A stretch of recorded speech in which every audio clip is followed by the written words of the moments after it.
आक्षं भरद्वाजं विशिष्टादिमुनीन् वन्दे पाञ्चरात्रप्रवर्तकान्।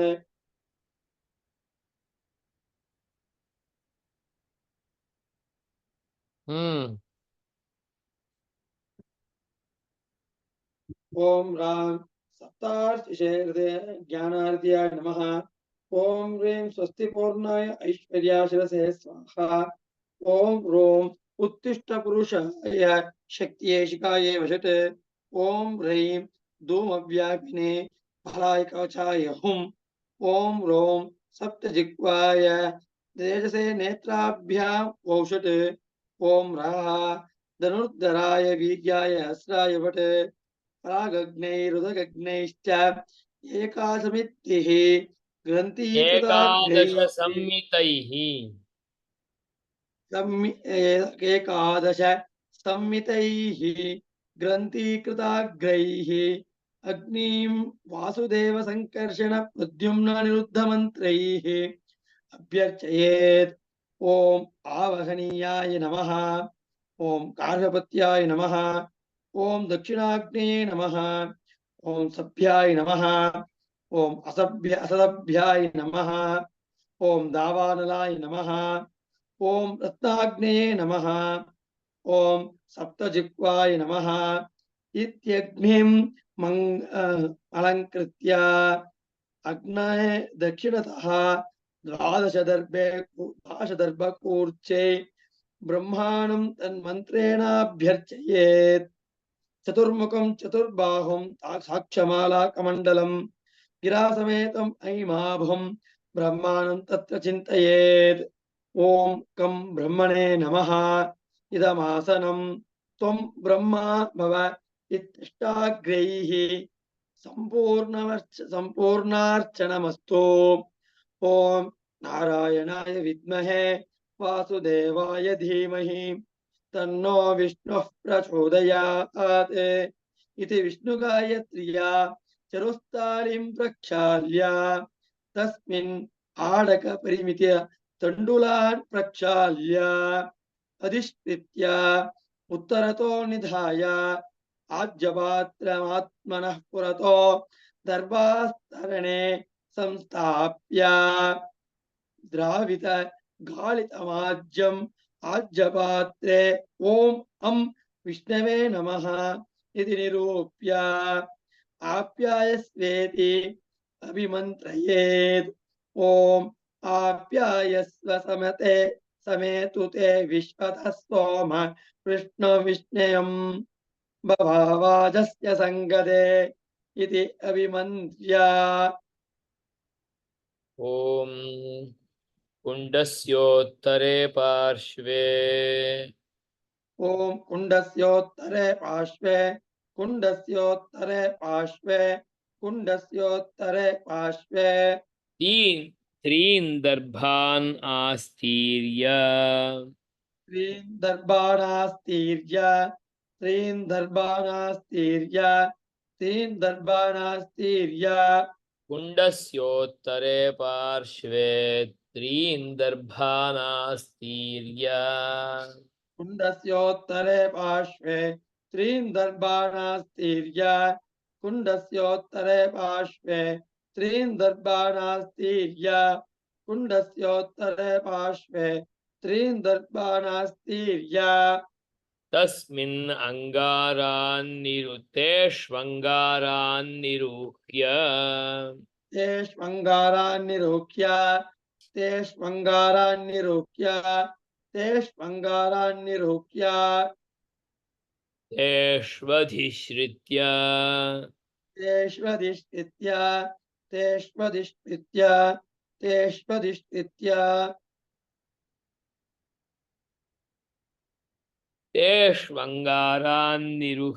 निरुह्य तेष्वधिश्रित्य तेष्वङ्गारान्निरुह्य तेष्वधिष्ठित्य तेष्वङ्गारान्निरुह्य तेष्वधिष्ठित्य तेष्वङ्गारान्निरुह्य तेष्वधिष्ठित्य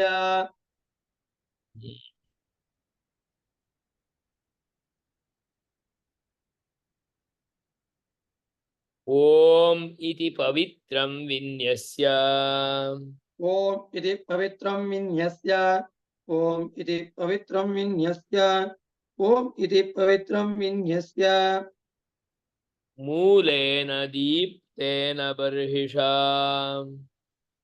मूलेन दीप्तेन बर्हिषा मूलेन दीप्तेन बर्हिषा मूलेन दीप्तेन बर्हिषा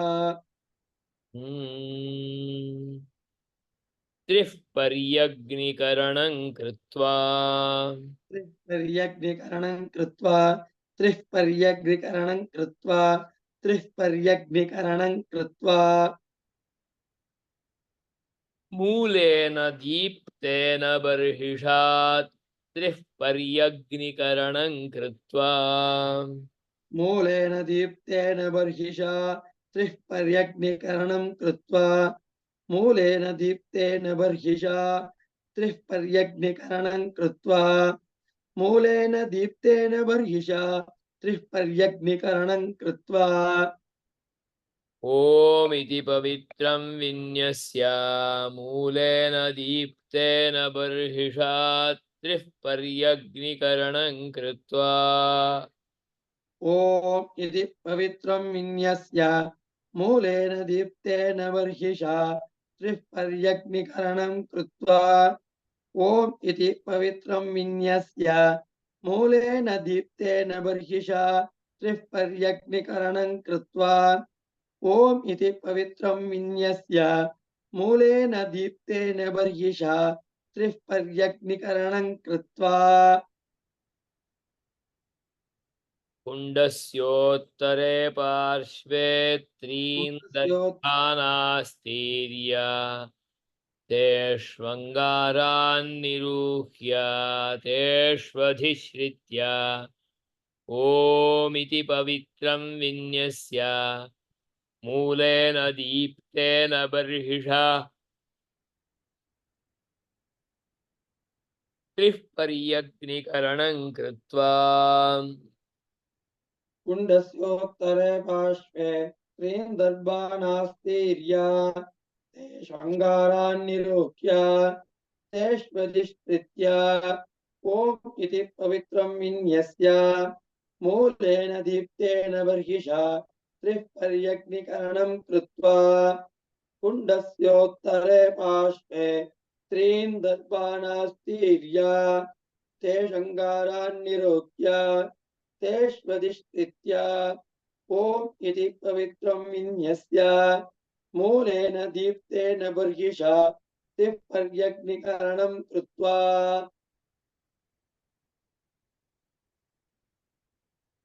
उत्तरतो विसृज्य उत्तरतो विसृज्य उत्तरतो विसृज्य उत्तरतो विसृज्य दर्भकाण्डद्वयेन नीराजनं कृत्वा दर्भकाण्डद्वयेन नीराजनं कृत्वा दर्भकाण्डद्वयेन नीराजनं कृत्वा दर्भकाण्डद्वयेन नीराजनं कृत्वा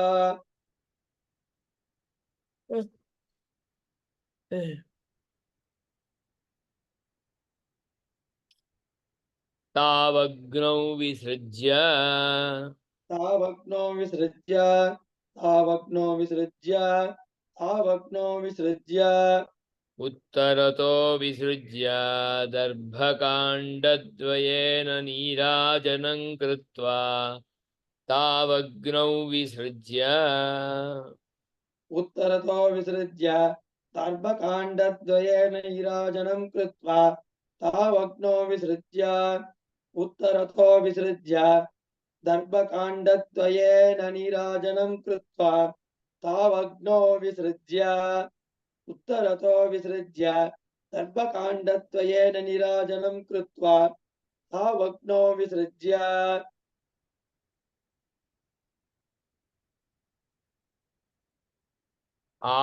आज्यस्थालीं पुरतः कृत्वा आज्यस्थालीं पुरतः कृत्वा आज्यस्थालीं पुरतः कृत्वा आज्यस्थालीं पुरतः कृत्वा Yes.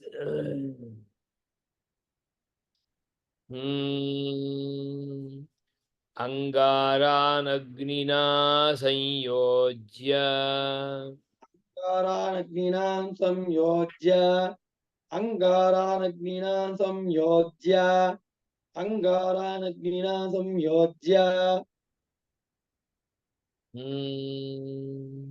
आज्यस्थालीं पुरतः कृत्वा अंगारानग्निना संयोज्य आज्यस्थालीं पुरतः कृत्वा अंगारानग्निना संयोज्य आज्यस्थालीं पुरतः कृत्वा अंगारानग्निना संयोज्य आज्यस्थालीं पुरतः कृत्वा अंगारानग्निना संयोज्य उत्तरतो विसृज्य उत्तर दर्भकाण्डद्वयेन नीराजनं कृत्वा तावग्नौ विसृज्य आज्यस्थालीं पुरतः कृत्वा अंगारानग्निना संयोज्य उत्तरतो विसृज्य दर्भकाण्डद्वयेन नीराजनं कृत्वा तावग्नौ विसृज्य आज्यस्थालीं पुरतः कृत्वा अंगारानग्निना संयोज्य उत्तरतो विसृज्य दर्भकाण्डद्वयेन नीराजनं कृत्वा तावग्नौ विसृज्य आज्यस्थालीं पुरतः कृत्वा अंगारान् अग्निना संयोज्य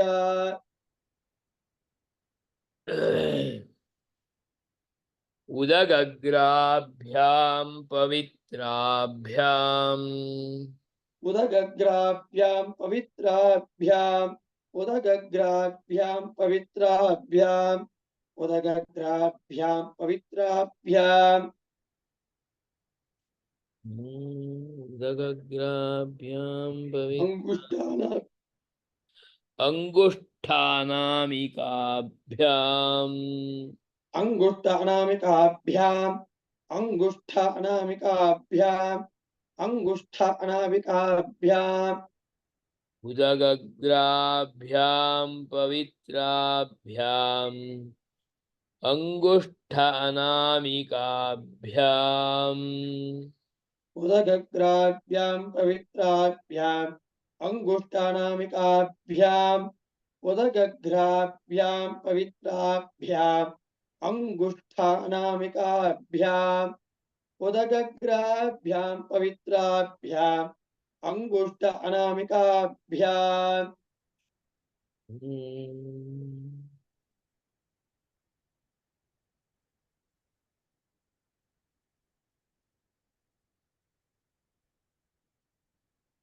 पुनराघारं त्रिरुत्पूय मूलेन पुनराघारं त्रिपूर्या मूलेन मूलेन मूलेन पुनराघारं पुनराघारं त्रिरुत्पूय त्रिपूर्या मूलेन पुनराघारं त्रिपूर्या त्रिरुत्पूय तिरुपूया तिरुपूया तिरुपूया तिरुल मूलेन त्रिरु पुनराघारं तिरुपूया त्रिरुत्पूय तिरुपूर्या त्रि मूलेन पुनरागारं त्रिरुत्पूया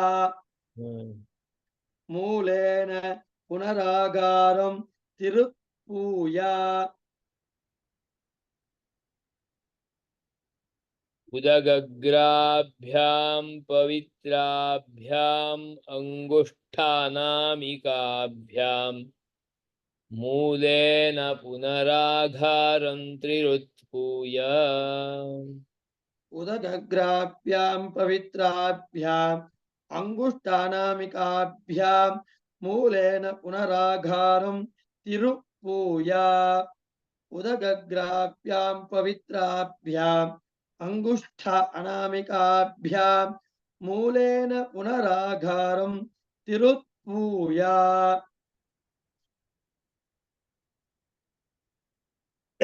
उदगग्राभ्यां पवित्राभ्याम् अङ्गुष्ठ अनामिकाभ्यां मूलेन पुनराघारं तिरुत्पूय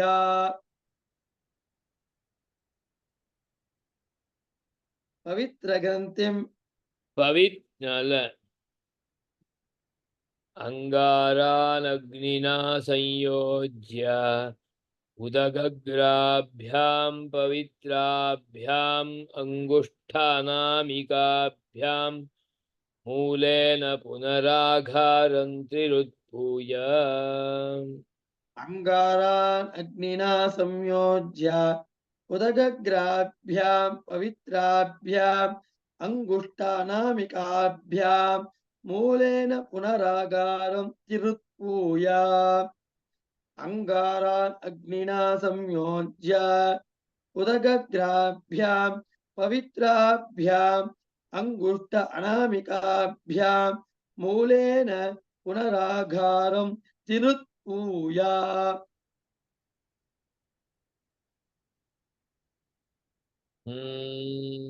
पवित्रग्रन्थिं विस्रस्य पवित्रग्रन्थिं विस्रस्य पवित्रग्रन्थिं विस्रस्य पवित्रग्रन्थिं विस्रस्य कुण्डस्योत्तरे पार्श्वे त्रीन् दर्भानास्तीर्य तेष्वङ्गारान् निरूह्य तेष्वधिश्रित्य ओमिति पवित्रं विन्यस्य मूलेन दीप्तेदबर्हिषा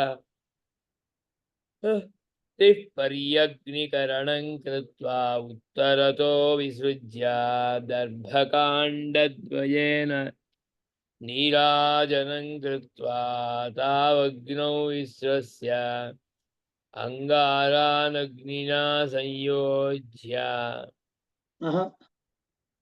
आज्यस्थालिं आज्यस्थालीं पुरतः कृत्वा अंगारानग्निना संयोज्य उदगग्राभ्यां पवित्राभ्याम् अङ्गुष्ठानामिकाभ्यां मूलेन पुनराघारं त्रिरुत्भूय पवित्रग्रन्थिं विस्रस्य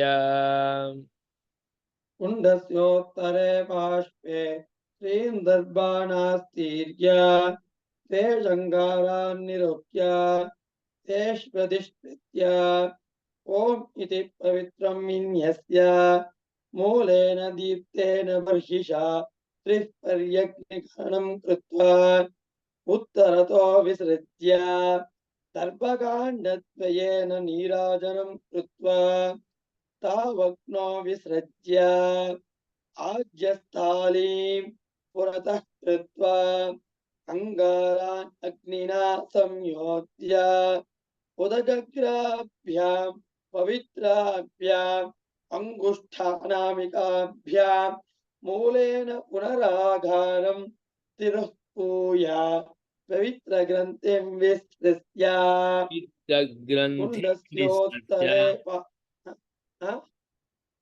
पवित्रग्रन्थिं विस्रस्य पवित्रग्रन्थिं विस्तृत्य पवित्रग्रन्थिं विस्तृत्य कुण्डस्योत्तरे पार्श्वे त्रीन् दर्भानास्तीर्य तेषङ्गारान् निरूप्य तेष्वधिष्ठित्य ॐ इति पवित्रं विन्यस्य मूलेन दीप्तेन बर्हिषा त्रिः पर्यग्निकरणं कृत्वा उत्तरतो विसृज्य दर्भकाण्डद्वयेन नीराजनं कृत्वा तावग्नो विसृज्य आज्यस्थालीं पुरतः कृत्वा अंगाराम् अग्निना संयोज्य उदगग्राभ्यां पवित्राभ्याम् अङ्गुष्ठानामिकाभ्यां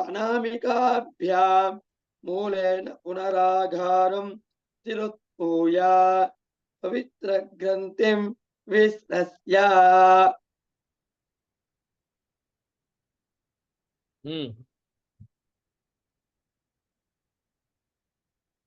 अपस्पृष्ट्वा अथवा अपोपस्पृश्य अपोपस्पृश्य अपोपस्पृश्य अपोपस्पृश्य प्रागग्रान्दर्भान् अग्नौ प्रहृत्य प्रागग्रान् दर्भानग्नौ प्रहृत्य प्रागग्रान् दर्भानग्नौ प्रहृत्य प्रागग्रान् दर्भानग्नौ प्रहृत्य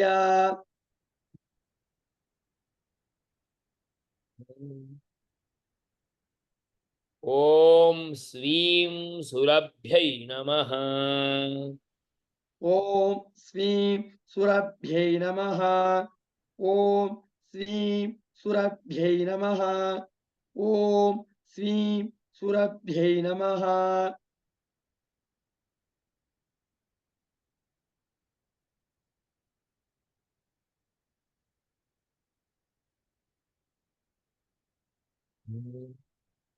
इत्याज्यं सुरभिमुद्रया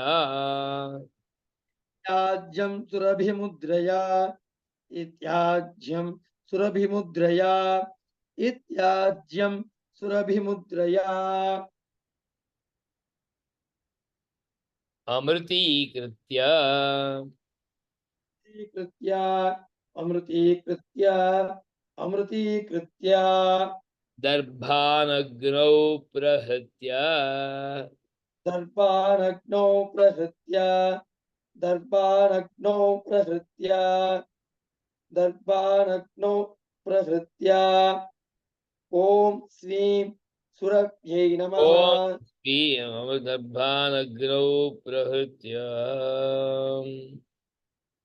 दर्भाष्टकैर्विद्यामृतीकृत्य इत्याज्यं सुरभिमुद्रया अमृतीकृत्वा दर्भाष्टकैः पिधाय दर्भाष्टकै पिधाय दर्भाष्टकै पिधाय दर्भाष्टकै पिधाय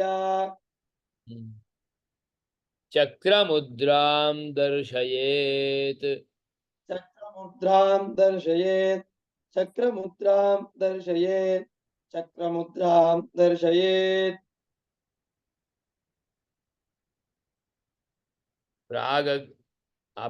अपोपस्पृश्य प्रागग्रान् दर्भानग्नौ प्रहृत्य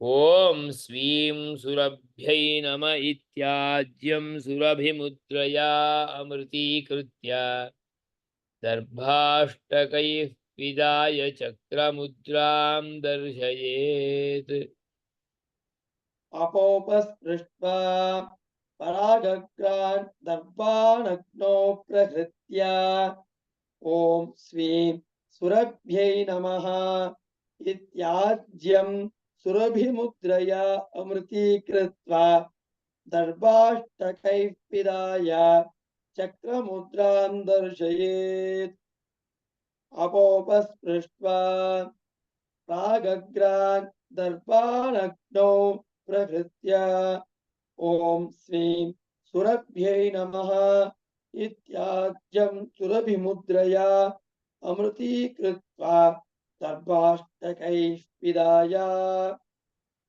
चक्रमुद्रां दर्शयेत् अपोपस्पृष्ट्वा उष्णोदकेन सृक्ष्णुवौ उष्णोदकेन सुक्ष्णुवौ उष्णोदकेन सुक्ष्णुवौ उष्णोदकेन सुक्ष्णुवौ प्रक्षाल्य प्रक्षाल्य प्रक्षाल्य प्रक्षाल्य प्रक्षाल्य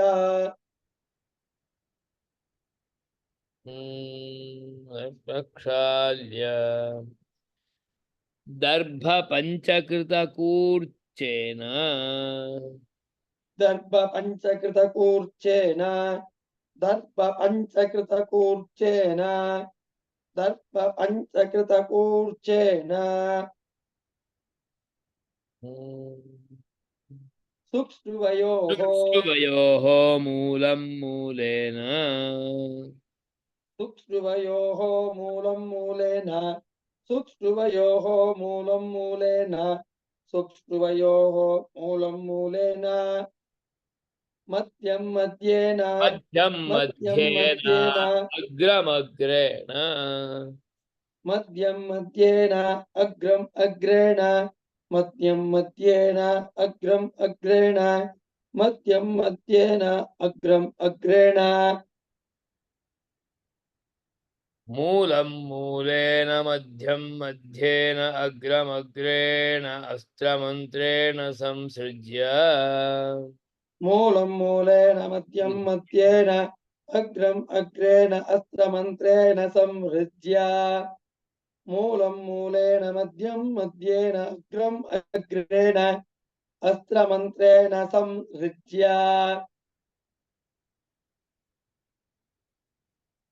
अग्रमग्रेण संसृज्य ॐ रं सहस्रारहुं फट्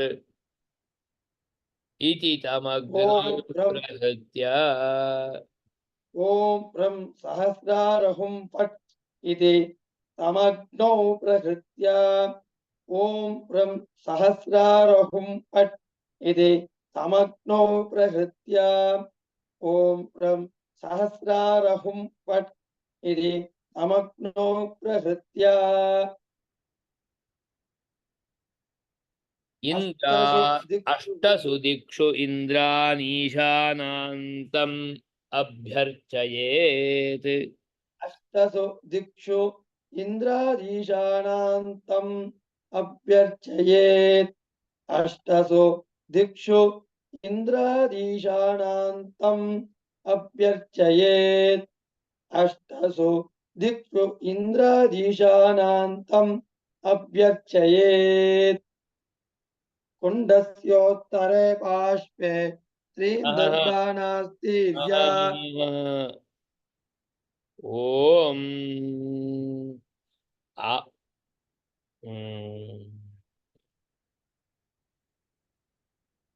ॐ श्रीं सुरभ्यै नम इत्याज्यं सुरभिमुद्रया अमृतीकृत्य दर्भाष्टकैः पिदाय दर्भपञ्चचक्रमुद्रां दर्शयेत् उष्णोदकेन सुक्षुवौ प्रक्षाल्य दर्भपञ्चकृतकूर्चेन सुक्ष्रुवयोः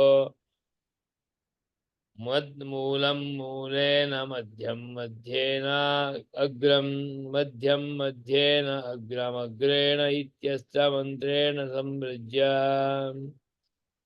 ॐ रं सहस्रारहुं फट् इति तमग्नौ प्रहृत्य इन्द्रादीशानान्तमभ्यर्चयेत् ॐ श्रीं सुरभ्यै नमः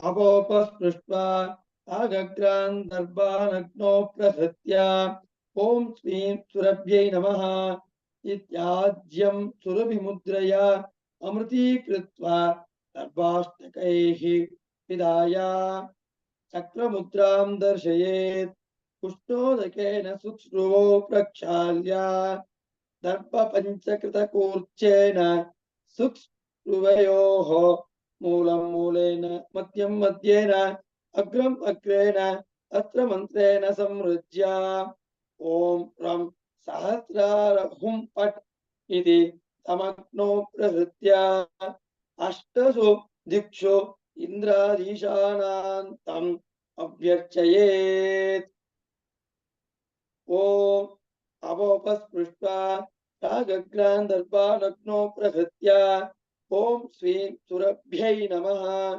इत्याज्यं सुरभिमुद्रया अमृतीकृत्वा दर्भाष्टकैः पिधाय चक्रमुद्रां दर्शयेत् उष्णोदकेन सुक्ष्णुवयोः प्रक्षाल्य दर्भपञ्चकृतकूर्चेन सुक्ष्णुवयोः मूलं मूलेन मध्यं मध्येन अग्रम अग्रेण अस्त्रमन्त्रेण संहृत्य ॐ रं सहस्रारहुं फट् इति तमग्नौ प्रहृत्य अष्टसु दिक्षु इन्द्राधीशानान्तम् अभ्यर्चयेत्। हरिः ओम। हरिः ओम। श्रीमते रामानुजाय नमः। श्रीमते रामानुजाय नमः। श्रीमते रामानुजाय नमः।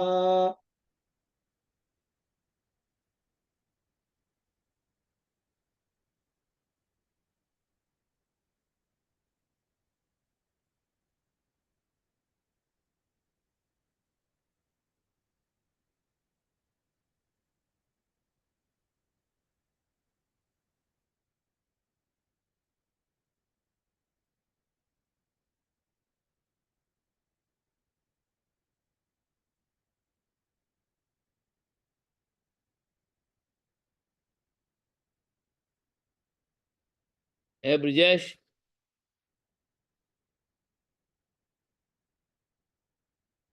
ये कहाँ गया तेरा? मालूम नहीं हो रहा।